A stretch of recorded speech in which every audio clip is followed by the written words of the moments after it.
Joining us now is Ojinika Ojiope with stories trending around the world. Hello, Jinex. Good morning, Dr. Abati. How are you? It's Friday. Everyone's cracking up. Yes. Happy Friday. TGIF. Good morning, Ayo. How are you this morning? I am very well, thank Perfect. you. Just to mention, today is Friday, yesterday was Thursday. Yes. I don't know if you'll understand, but... I would love to understand, but I've told you that this is no violence show. So how is that? Good morning, Rufai. How are you this morning? Where's the violence in all of this? Don't worry, we'll discuss it after the show. Somebody won a lottery yesterday. Oh, really? I'm asking you. No, I mean, I don't know. I mean, this is What's going on? Please don't escape. Too much secrecy. Don't run away from implications. Let us know. Rufai already has sent in his implications. Well done from Abidjan. Good job, Rufai. We try. Well, all right. Well, good morning to you, viewers. Let's begin what's trending. There have been mixed reactions trailing the proposed legislation by the Speaker of the House of Assembly, Mudashiru Obasa, which will make laws in the areas of property and the economy to protect indigenes of the state. On Tuesday, Obasa was unanimously re-elected as Speaker of the House after the proclamation of the state's 10th Assembly by the Lagos State Governor Babajide Sanwo-Olu, making the third consecutive time that Obasa will occupy the position. In his acceptance speech, the Speaker said Lagos is Yoruba land and that laws passed by the Assembly will now be translated to Yoruba language. He also stated that the Assembly will ensure that laws are made to protect the interests of indigenous people of Lagos, and that lawmakers will reverse all that is reversible to protect the interests of the indigenes. Lagos is a Yoruba land, as against assertion of some people that it is no more land. Therefore, part of our legislative agenda is to ensure that the translation of laws passed by this House to Yoruba language. We also aim at achieving our collective goals of creating a robust legislative framework that protects the interests of our people. Going forward in this way, we are going to employ all legislative instruments for the support of the indigenes of Lagos State. Well, the pronouncement has generated mixed reactions after the rhetoric, Lagos is no man's land, heightened tensions during the just concluded elections, with reports of intimidation and harassment of voters rife across the state. The Labour Party governorship candidate in Lagos State during the elections, Gbadebo Rose Vival, in a circular posted on Twitter, described the proposal as an attempt to jeopardize economic development and individual empowerment of the state. His statement reads in part, as a politician deeply committed to upholding the principles of fairness, equity, and justice, I strongly condemn the comments of the Speaker of the Lagos House of Assembly for considering a bill that seeks to reverse property rights in favor of indigenes at the expense of the constitutional recognition of citizenship. This move not only undermines the fundamental rights of individuals, but also poses a significant threat to the principles of inclusivity and social cohesion that our great nation, Nigeria, stands for. He further stated that by considering this regressive bill, the Speaker disregards the spirit of the Nigerian Constitution and perpetrates a discriminatory system that divides our society along ethnic lines. Regrettable. This move threatens to erode our progress in promoting unity, national integration, and equal opportunities for all Nigerians. Furthermore, it is crucial to recognize that property rights are vital to economic development and individual empowerment. The proposed bill undermines the principle of private ownership and could severely affect investment, economic growth, and overall prosperity in Lagos State. He further stated that by considering such legislation, the Speaker is sending a damaging message to local and international investors, discouraging their participation and confidence in the state's economy. It was a robust statement he posted on Twitter, Dr. Abati. I know, I saw that you were shocked when you heard the Speaker actually make that comment. So yeah, Rufai, it's not AI. We have a lot of comments, but I want to take your comment first before I continue, because this has generated a lot of reactions on social media. It is, they have said, against our Nigerian constitution. I don't know how this law will pass anyway. Well, if they make Gbadebo it. Road's Bible is right on Yes. all the points in that his statement.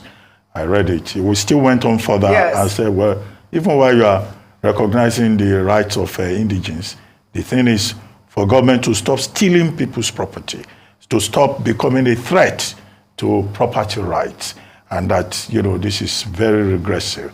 And I think that many Nigerians agree on this score. Now, what is the function of the legislature? Let's zero in on the House of Assembly. Section 4, sub 7 of the 1999 Constitution says that the legislature, at the level of the House of Assembly, the same principle with regard to the National Assembly, shall make laws for peace, order, and good governance of Nigeria. The statement made by Speaker Mudashiru Obasa, I don't see how that promotes peace. I don't see how it promotes order. I don't see how it promotes good governance. And this is the whole point of Gbadebo Road's statement that, you know, the House of Assembly of Lagos cannot be saying that. Two, it's provocative because you recall, as your narrative pointed out, that during the just concluded elections, ethnicity was such a big problem in Lagos State, resulting in conflict in parts of Lagos between indigenes and other persons of other ethnic extraction, to an extent that indigenes were even carrying rituals all over the place and threatening non-indigenes to leave Lagos. Now, you can't have that. You can't have that, you know, in a society. Now, going further, why did Mudashiru Obasa consider it necessary to reopen that matter? This is the point. He had been Why? chosen by his colleagues for a third term as speaker. You know, he should just thank them and talk like, you know, somebody is interested in the national interest, in public interest, not to talk as a provincial person, dredging up antediluvian sentiments. Lagos belongs to Yorubas. Lagos is a no man's land. I thought that argument was part of the politics. You should not use the platform of the House of Assembly to play politics. That's not leadership. And this is what we say to public officials all the time. If you don't have something to say, something that will appeal to reasonable, right-thinking members of society, can you just shut up? Because vulnerability is not an asset in interacting with the public. And then the issues that he raised, those issues can in fact cause problem in Lagos State. I hope nobody goes ahead with that. Because the Constitution of Nigeria grants every Nigerian the right to own property. Absolutely. Section 43, movable and immovable in any part of Nigeria. The law is very specific. Section 44 says you can only affect those rights only as prescribed in this law. So you can't on your own just sit in the House of Assembly and say we are removing your property rights. Section 42 says you cannot be discriminated against in this country on the basis of your ethnicity, religion, or anything. Our law frowns at discrimination. The threat to reverse whatever is irreversible because you are not a Yoruba person or you are not from Lagos, that is discriminatory. Land Use Act, which vests, section 1 of which vests ownership of land in the governor as a trustee, did not say if the governor of Lagos State is going to give out land, he should do so only to people of Lagos State or to only Yorubas. That section 1 is very clear. It says on Nigerians in any part of Nigeria. So I'm surprised because I understand Mr. Obasa, you know, is a lawyer, so maybe he's just playing to the gallery, but this kind of thing can cause conflict, can cause disorder. Absolutely. And all those provisions that we have read out, they are enforceable in law. Yeah. So why does he want to start his third term on a controversial note and on something that shows undue partisanship? Yes. That House of Assembly in Lagos State is for everybody in Lagos State. It's not for people. Where is that place you come from? You are from Central Lagos, right? Lagos Island. Olowogbowo. Yeah, it's not only for people from Olowogbowo alone or people from Iga. Yes. Iga, Idungoro, and all that. It's for all of us. Absolutely. From Central Lagos to Abule Egba and beyond. In fact, up to Alakuko. Absolutely. Dr. Matthias, you have quoted the Constitution. I was cracking up before I come to you. You're not the only one. People are even quoting the Constitution on Twitter. Let me take a tweet from Eric, who wrote, while the Lagos State House of Assembly, led by Obasa, has the power to make laws, such laws must be in line with the Constitution. The law will be declared unconstitutional before a court of competent jurisdiction as it violates relevant provisions of the Nigerian Constitution. Well, Sadiq wrote, they want to make tribal bigotry a law in Lagos.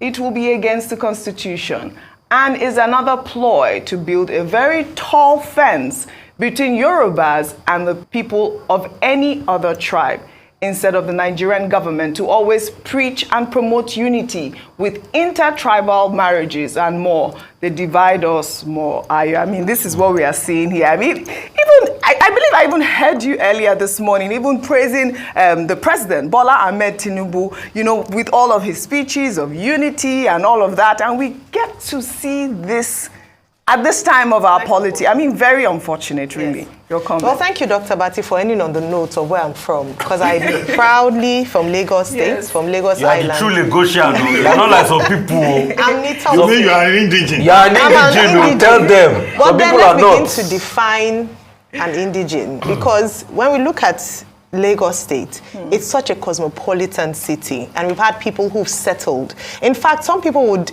still challenge my indigenous, you know, my being an indigene, saying that if you trace back to centuries ago, we came from Sierra Leone and then we settled. So at the end of the day, I understand when people are a bit, you know, to take offense with Lagos's no man's land, but then aside from the legal aspect, which Dr. Bati has just dealt excellently with, as always, is the fact that how do you begin to define who is an indigene? How do you begin to, is it for how many years? How do you begin to separate people? Maybe, I mean, my mom is from Edo State. So would you say that I'm half an indigene, so I don't have as much access? Then is it just for Lagosians or for people from the western part of Nigeria? Because if you look in the house, you would see that it's spread across different people who've come into Lagos to settle. And then very importantly, like people have said, is the fact that we are on the path to healing and restoration.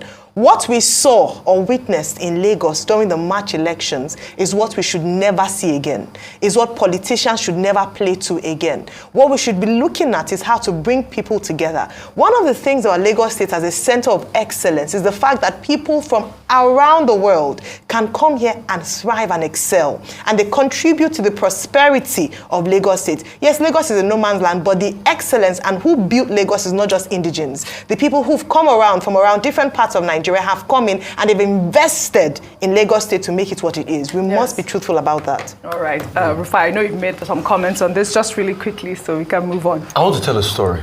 Okay.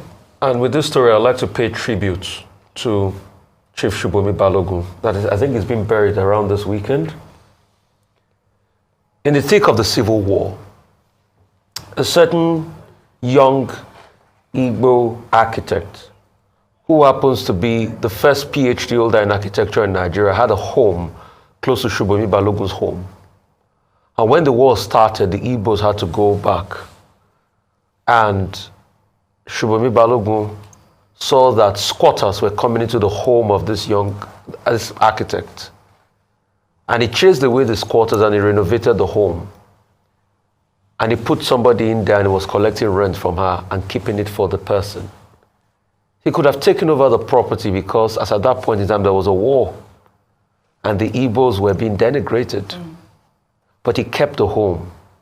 After the war, this architect, PhD holder in architecture, came back and he met Shubomi Balogun and he said, "Oh, that's your house. I kept the house for you." And while he was going, he said, "Please, wait." Then he went in and brought wads of money out and said, "This was the rent I got." And he said, "Thank you." That architect later became the vice president of this country, Chief Alex Ekweme. And that good turn deserves another. When it was time for Chief Shubomi Balogun to also get his own banking license, that same man was instrumental in getting his banking license. That's the kind of story Lagos is. All of this happened in Lagos. This is the Lagos I know. the Lagos of Chief Shubomi Balogun and Alex Ekweme, that where they came from did not matter, but the love and the unity that binds us together. That is the point. Today, both men are dead, but their story is the true example of Lagos. This Mudashiru Obasa's Lagos that he's talking about here, I don't know it. Well, all right. Well, thank you all for that contribution. Well, in another development, a witness for the Labour Party on Thursday accused the Independent National Electoral Commission of an attempt to sabotage the 2023 presidential election. The witness, Anthony Chingu, who is a software engineer, said that he conducted investigations around the uploading of results to the IREV portal by the electoral umpire and discovered that there was a deliberate plot to undermine the electoral process. Well, this is as the Nigeria Civil Society Situation Room has called on the chairman of the Independent National Electoral Commission, Professor Mahmood Yakubu, to apologize for the conduct of the 2023 general election. Speaking during the presentation of the final report on the elections, the convener of the group, Ene Obi, maintained that the election was marred by irregularities, especially as it concerns the technological input. INEC works. The staff, everybody was committed, but the result, what we saw is what we have declared. We're quite disappointed with what came out because we think we had the capacity to have done better. And we are still asking the INEC chairman to apologize to Nigerians because of the electoral issue. Well, the National Commissioner and Chairman of the Information and Voter Education Committee of the Independent National Electoral Commission, Festus Okoye, maintained that the elections were credible. I believe that we cannot, under any circumstance whatsoever, and under any guise, reduce the entire election only to result management or result upload. So if there was no problem with the senatorial election, and there was no problem with the election to the House of Representatives, there was no problem with the governorship election, there was no problem with the state assembly elections, you cannot then write off the entire election as a sham. Well, this is as the Presidential Election Tribunal continues. I mean, there's a lot of stories that we'll hear from this petition, but more importantly, we did ask everyone, including the PDP, asked for it to be televised, but it was quite interesting to see that witness from the Labour Party talk about the fact that he did realize or discovered that there was some sort of compromise, which is what everyone was talking about. A real quick point from you before we take our final story. It's in court, like you rightly said. The courts will decide, and a number of CSOs have presented their reports. Ms. Obi, speaking on behalf of her CSO, is not the only one who has come out with I don't want to use the word damning report against INEC in the way they conducted the elections. They're in court trying to defend it, to say that indeed they followed due process. You saw Mr. Festus Okoye also defend INEC. But Nigerians have also had something to say about this, and a number of Nigerians have talked about their own experience during this process. The Electoral Act was supposed to be a game changer. Yes. It was supposed to change the trajectory of the way that we do elections or run elections in Nigeria. Unfortunately, the implementation of it was disappointing for a number of Nigerians. Absolutely. Dr. Abati, really quickly. Well, I mean, no, the matter is in court. The issue about what was posted on the portal is part of the substance of the matter. So it's for the tribunal to look into the various facts presented before it. And in any case, all the parties involved are calling witnesses. Yes, so that's what's going to happen. We can't intervene in that process. But the other thing about NLB, you recall that when NLB said, Professor Yakubu Mahmood should apologize, and she went on at that same event where the final report of the Nigerian Civil Society Situation Room was presented. It was reported. And one of the members of the CSO stood up and said, no, NLB should not use our own personal opinions to represent the group opinion, and that she should separate the interest of the group from our own partisan interest. So that's why, people should be careful. But the truth is, of course, people have different views, depending on your affiliation, depending on your experience during the,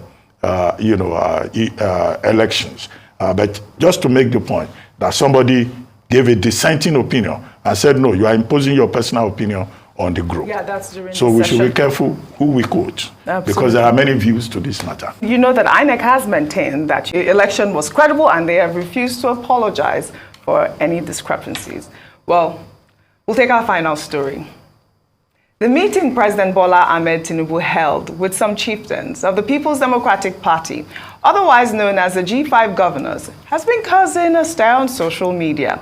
The governors, including Seyi Makinde, governor of Oyo State, Nyesom Wike, former governor of Rivers State, and Samuel Autumn, the immediate past governor of Benue State, as well as Okezie Ikpeazu and Ifeanyi Ugwuanyi, the former governors of Abia and Enugu State respectively, all met Tinubu at the presidential villa on Thursday. While details of the meeting are still unknown, many are speculating that it may be connected to Tinubu's consultations regarding the formation of his cabinet. Well, as videos and pictures began circulating online, the Rivers State governor, Nyesom Wike's picture stood out as he appeared to have suffered a wardrobe malfunction. Well, let's take a look at that picture if we can pull that up. I mean, he appears to have missed a button on his suit right there. Well, let me take a reaction from Ugochukwu, who wrote, "Few days out of office, he's looking confused to the extent that he couldn't button his suit well. Now, Wike has seen that it's not easy chasing appointments after enjoying the luxury of being a governor for 8 years. If Mr. Tinubu disappoints him, his 40-year-old whiskey won't save him." Well, another Twitter user there goes, Wike decided to make headlines by not buttoning his suit properly as he led the G5 governors to Aso Villa. Since he no longer has the opportunity to dance and sing, he used this to make banner headlines. Check the second picture to where he buttoned the suit. Well, on Twitter trend, he is the second. Well, another Twitter user there goes, who are his handlers? Why didn't the photographer call his attention? Who released this picture? Didn't the person see it? Or are they trying to pass a message? I mean, I don't know. You know, Rufai, did you see that? Can we pull up that picture again? I mean, when I saw the video, Wike looked, properly dressed. I mean, I don't know what happened here with this picture. Please. All of you should leave Governor Wike alone. Okay. It is style. Oh, this is style? Yes. I have seen a couple of suits like this Yendeba. If he didn't do, he didn't do. It is style, please. It could have been a slight mistake, he didn't wear his suit properly and all of that. But really, I think apart from the wardrobe malfunction, what it just shows is that politicians always go where their interests lie. So I'm not surprised that the G5 governors are going to meet Bola Ahmed Tinubu. Even those that supported Tinubu and those that didn't support Tinubu will go and meet him. And that's the perks of power. And that's why every leader should be careful about the people flocking around him when he gets the power. So this is a case of political interest. But we'll see, when the appointments will come out. Maybe some will be given what they call water or wawulens. But we know there are some people, they must make the appointment. If they don't make it, Yendeba. Dr. Abati, 1 minute. No, I don't think we should make any big deal out of former Governor Wike's wardrobe malfunction. Yeah. These things happen. It does. This suit is his own now. He bought it. I suppose so. So, you see that when he was going in, there was no wardrobe malfunction. Maybe they just stood up to come and take the picture and he missed the button. In fact, I've seen a similar picture showing Prince Charles as he then was. Now, King Charles III of England. Exactly the same thing, which means that these things happen. But people have forgotten that Wike is no longer governor. It's now a private citizen. So there are no special assistants to help with the wardrobe and all of that. That's what you mean. Well, right? he's no longer governor, so it doesn't matter. And these things can happen. Even you yourself, you had wardrobe malfunction. When? On this seat. Wait, when? When your zip will suddenly... And I will... Oh, you want me to tell the full story? Go ahead. No, I think our viewers will something, yeah. But I mean, how was this thing happen? Yes. When I offered to help you, you chased me away and said, don't try it. Why were you looking at the back? Wait, the more you No, know, sometimes- it's PG-13. sometimes she puts the- I don't know what Why you're are you talking looking about. at the back? You just made up that story. I want to I remember didn't that. make it up. Ayo, you have to be my witness. I align with you. I didn't really to plead the fifth. I align with you, but I've not seen any zips undone. I don't know the No, but doctor there's about nothing it. wrong with that. Will you just It was- align with It's us? just about the picture being released that way. That was the issue. Oh yeah. So in terms of Will you, go ahead. Will you just align with Oji, or will you take some from this side and some from that side? No, just no. You don't get the Wawules. She has been on this table with me for about 6 years. 6 years, So- about, yeah. You can imagine the many things You that better I've take seen. some from Dr. this side Mati, and you some two from have that side. suffered wardrobe plead the fifth. malfunction too. Now, what can I say? Yes, we've seen it. Violence upon violence. No, leave Wike Well, alone. all right. Leave him I alone. did touch him, but he's trending. Like you heard my tweet. He was number 2 on the trend. Well, all right. Thank you all for your great analysis, as always, on what's trending. Well, that's all I have for you guys on what's trending today. I'll see you all next week.